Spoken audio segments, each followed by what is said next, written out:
Hey, thanks for joining me. We're going to wrap up this storyline with Omega Red, X-Men #7, the story that seemed to tease a lot of mysteries, like more mysterious things from Wolverine's past. Omega Red, this new villain who's so super awesome, he kind of turned out to not really be. I mean, he was kind of an interesting visual and an interesting kind of threat. This big, pale-skinned guy with tentacles out of his arm, and he was Russian, and he had some history with Wolverine, like every other character in the Marvel Universe. I just at the time, I remember thinking it seemed pretty interesting, but upon retrospect, it just kind of didn't go anywhere, and it just did the thing that X-Men stories tended to do, which was like have a lot of mystery and a lot of setup and unresolved plot lines that maybe we'll get to in the future, and then unfortunately when Chris Claremont isn't running the show here, it doesn't seem to really pay off in any good way down the line. So, it's still fun. It was still fun comics, and I still enjoyed it, and it's a big part of my childhood that I enjoyed a lot. But just, looking at it almost, 3 decades later, just kind of went nowhere and didn't really mean anything, but it was fun. I'm kind of torn on this cover. Like, I like it, but I'm almost like Wolverine and Omega Red are too symmetrical. It's like it's the same face. So it's like, are they trying to imply there's some kind of deeper connection or something? I don't think it's that deep. I just think he was doing a half and half face with a lightning bolt splitting it. I got to be honest, for the longest time, let me edit myself. That is a lightning bolt, right? I mean, I guess. For the longest time, I just thought it was supposed to be like a tear in the image, something like that. But I'm like, I guess it's supposed to be lightning, and that's not how I envision lightning. But I don't know. Like, each half is good. It's got, that kind of standard Jim Lee look. I like the way he kind of renders everything, but they're just kind of too symmetrical. Like, it's like one face, one guy, one thing. Who cares? You know what? It's pretty cool looking. I like the kind of simple color scheme. It's cool. Another thing I have to point out is I started mentioning this a bit on the last one, how Scott Williams was not doing the inking, and the artwork suddenly started to just look a little bit different. And I've heard some other, professional creators say things to the effect of that Jim Lee was checking out, he was getting ready to go do something else, other things were in the works, namely Image Comics, and so he's not putting forth his best work. And I don't know that that's true. There's a lot of shots in here that are rendered really well. I'm just wondering if it's the difference of inkers. This is Art T-Bear, which is, I believe, how you say his name. I think he's a pretty good inker in general. Later on in his career, more so. I don't think he fits Jim Lee. It just, as some people have pointed out, the artwork just didn't look the same. It just had a different vibe and a different way of rendering some of these ink marks that just didn't have the finesse that Scott Williams did, and it showed. So it'd be interesting to see the penciled pages on this, and I wonder if they would have looked a lot different, a lot better if Scott Williams had done it, and if it would just had looked better. But there was something that just didn't work. Now, that being said, that's a hell of a kind of a dynamic shot for Wolverine there, this, high angle looking down at him. It's pretty eye-catching, and I like it. But as we go through it, we'll see that it's just, there's some parts where it's just not as finely rendered. And I know I'm just repeating myself. I'm just wondering if Jim Lee was getting tired, getting lazy, getting distracted, or he's just rendering it the same way he always does, and the inker just wasn't up to the task. And that's a hard thing to do. Sorry, I got to readjust this camera again. I'm always trying to get this in a nice balance to see everything, and sometimes it's a huge pain in the ass. Anyway, I do like the basic choice of shots. I like Omega Red up here up front, all the other characters. I always like this warrior babe Psylocke there with like these swords crisscrossed on her back there. I just thought the pose, her outfit, the way Jim Lee would draw her just looked awesome. But I do have to say, some of these lower panels, it all looks like Jim Lee artwork, but it looks rushed and not as finely detailed. Something is missing. Something is not the same. So, and it stood out to me when I read it. and I had started noticing the creatives, and I'm like, oh, there's somebody else inking. This is why it looks different. It's just not quite as good. But anyway, Wolverine's captured. Omega Red is there. You got the guy who runs the Hand. You got the Fenris twins. You got Psylocke under her mind control that was reactivated by the guy that runs the Hand. So she's presumably under their control for the moment. They're digging into his mind, trying to find out the location of this thing. So they keep flashing back to this time when Sabretooth, Wolverine, and this Maverick chucklehead were doing some secret mission some years ago, and they're checking out this Russian guy. They're moments away from perfecting their super soldier process. So Sabretooth's like, Logan, you grab the doohickey. North's in charge of the dame, so that's Maverick. And Sabretooth here, he's like, I'm going to wish Ivan there a big old happy birthday. So this is, you know, Omega Red, while they're kind of creating him to be the superhuman. I guess like a Russian version of a super soldier, I guess. Then we cut back to, if you remember in the previous issue, Wolverine and Maverick here were going to take on Sabretooth and Psylocke, and they're getting ready to rumble hard, and the battle looked like it was going to be awesome. And the very next page, Wolverine and Maverick were just down and done. It was over. And so now you got Sabretooth dragging Maverick off because he's a loser, douchebag, nobody. They got Wolverine strapped up. So the battle went really bad. Or did it? Because Sabretooth, he keeps repeating this phrase that he says, it's the first thing he said in the last issue where it flipped over to where he beat them. He's saying, nobody told me the kid was out of sorts, practically keeled over before I got the chance to bruise him. That's exactly what Sabretooth said in the previous issue when they communicated with him to see that he defeated them.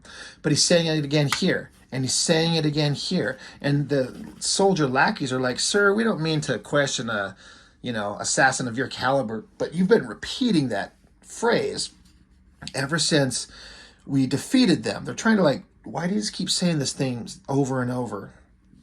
And you see Maverick here, he's got a little bit of a smile on his face almost. So there's something going on. This is an example of, for anybody who's like a longtime comics reader and an artist, and you followed Jim Lee's work, I'd have to imagine you might see the same thing I see. The inking in this, the rendering is just different, and it's not as good. It's more round and rubbery and less controlled, I think, is the only way I can think to kind of explain it. I think his face looks good. The pose is good. I always liked this face on Sabretooth here, but the inking is just, it's just not the same. It's very obvious that it's different. And it affects the reading experience for me. We're back with the scientist people, and all these bad guys are trying to dig this information out of Wolverine's brain, and they're telling him to ramp up the power. I don't care if it kills him. What they're looking for is this thing. It's called the carbonadium synthesizer. They're saying carbonadium is a cheaper, more malleable version of adamantium. So it's this device where they can make this.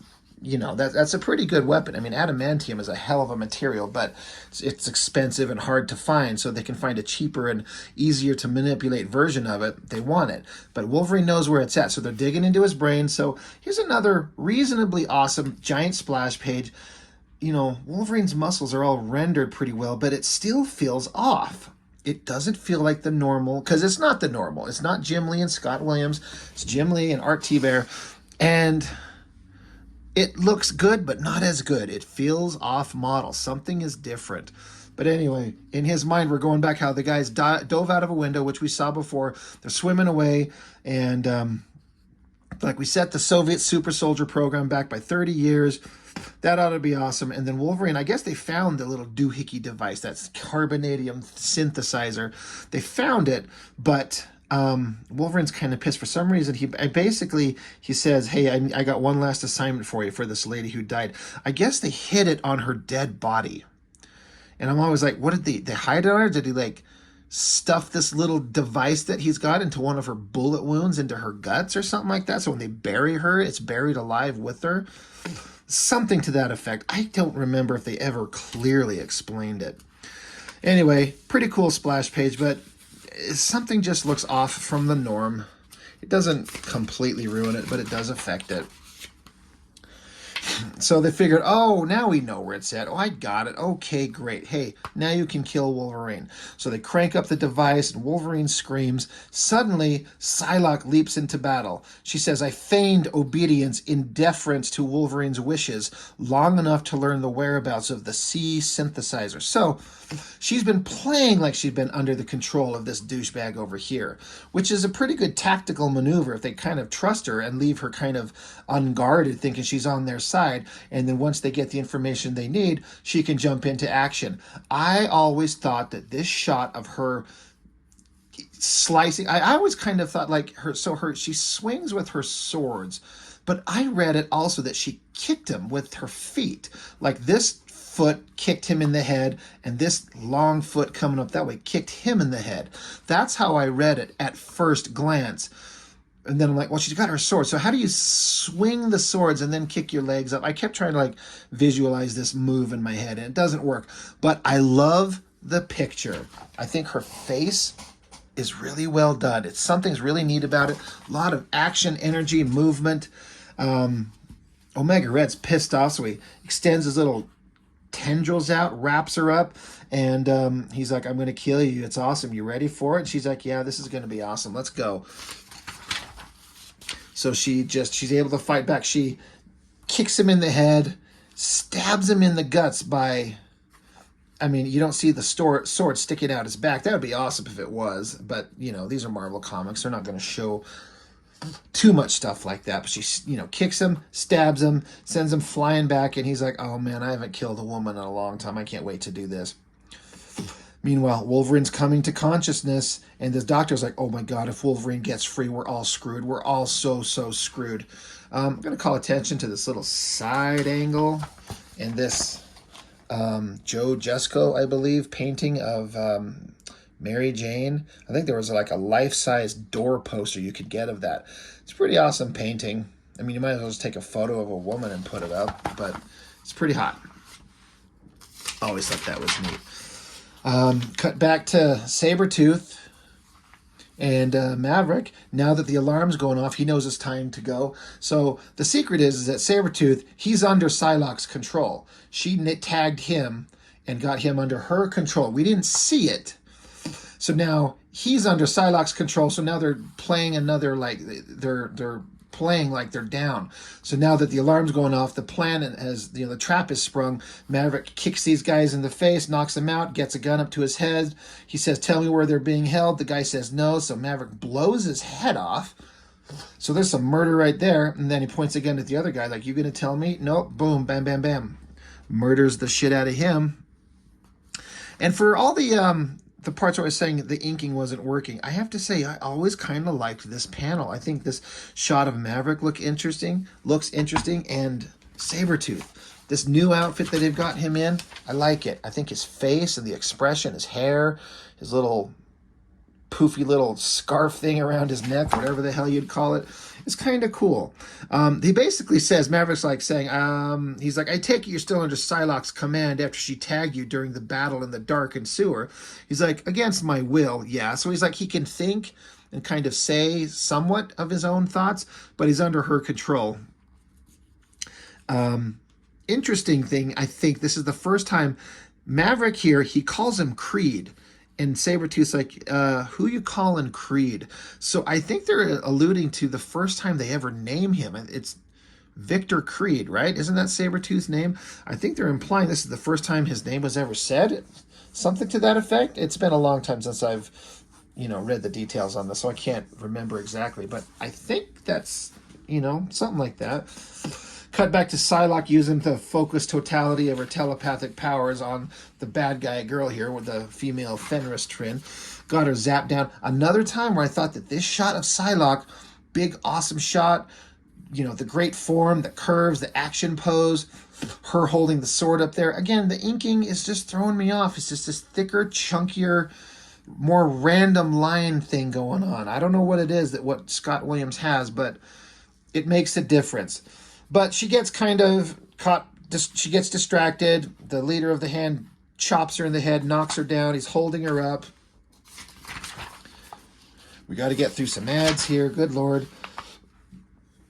Maverick and under control Sabretooth go into the room where the X-Men are being held. And they're like, all right, we got to get you free. And they're like, well, why do you have Sabretooth with you? Beast is saying. And Maverick's like, oh, don't worry, he's under our control, right? And Sabretooth's like, yeah, as much as I hate to admit it. But then it cuts back to the scene just a page ago where Psylocke got knocked out. And if she's knocked out, she's not controlling him anymore. And a little flash in his eyes like, oh, you got my undivided attention. So Maverick frees Beast's feet from his bonds, at least. Sabretooth, now that he's free, slices across Maverick's back. Now, I gotta say, Maverick is wearing full body armor. At least it seems. You'd think, I mean, I guess you could say Sabretooth's claws can chop through his armor. I don't know.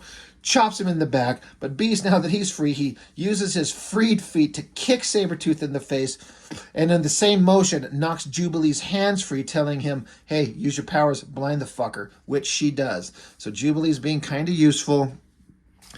The leader of the Hand is standing over Psylocke, kind of gloating in his victory. And Wolverine, he's coming back to he's coming back to consciousness, and he's pissed off, and he rips himself free. Another great shot.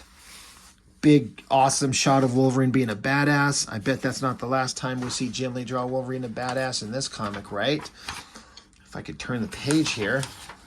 Oh, hell yeah. Chop and say, God, I almost call him Sabretooth. Chopping up Omega Red.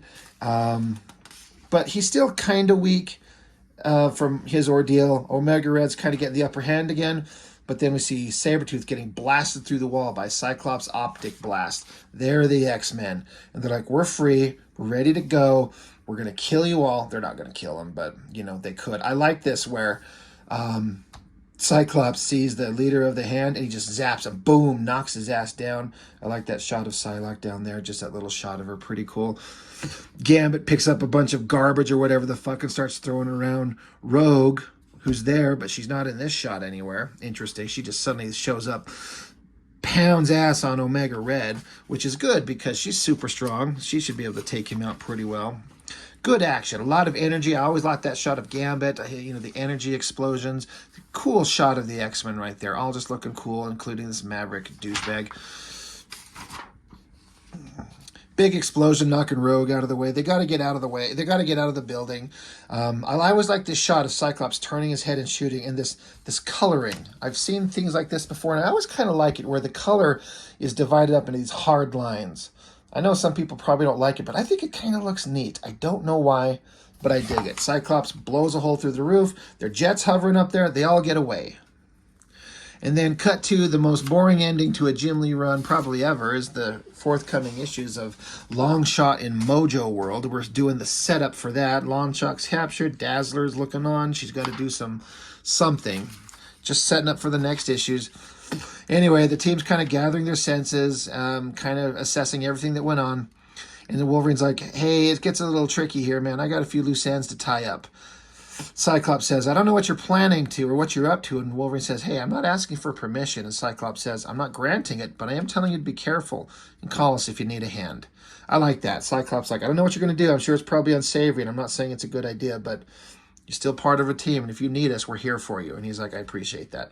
Anyway, go back to a cemetery where I guess they're digging up the body of that girl that they found that was in the previous issues, and they're digging up into her coffin, but Wolverine's beat them to it. Somehow he dug a hole, got into the coffin, he's in it, and it didn't look like anybody dug it up. He comes busting out of there, cuts off the hand to the leader of the Hand, ironically, and then he proceeds to murder the shit out of the other bad guys that are there. The scientist guy that was helping them out, Maverick's there, shows up, shoots him in the head. And they find the little device, and Wolverine hands it off to the German guy. He's like, here, off you go. Thanks. And then Wolverine just disappears. He's done. He's gone. So it was kind of fun. It was enjoyable. The artwork was just taking a significant visual kind of dip a bit. That didn't ruin it, but it stood out. And you kind of look back on it and you understand why. Like, oh, okay, now I get why. I get what was going on. But still, these early issues of X-Men, like, there was nothing I was more excited for coming out on the shelves. Like, I couldn't wait for this. This was just the greatest thing. This and X-Force and McFarlane's Spider-Man. These were it. There's a reason those guys were the top three. So, that's it. That's all I've got. Fun comics. And they'll always be part of my childhood, and I'll always like them. And so I guess that's all. That's all I've got for now. Thanks for joining. See you next time.